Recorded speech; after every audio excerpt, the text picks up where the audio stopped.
Здравейте, приятели! Налага се да направя още един канал и всички молитви и звуколечение да се преместят в новия канал. Линк поставям в описанието.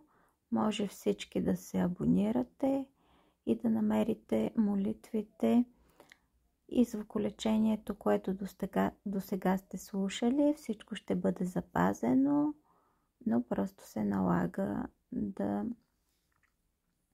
разделя каналите.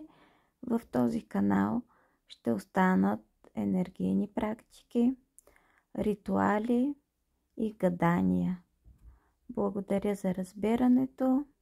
Абонирайте се за новия канал и там ще намерите всичко, което ще бъде премахнато от този канал. Чао, чао! Бъдете благословени!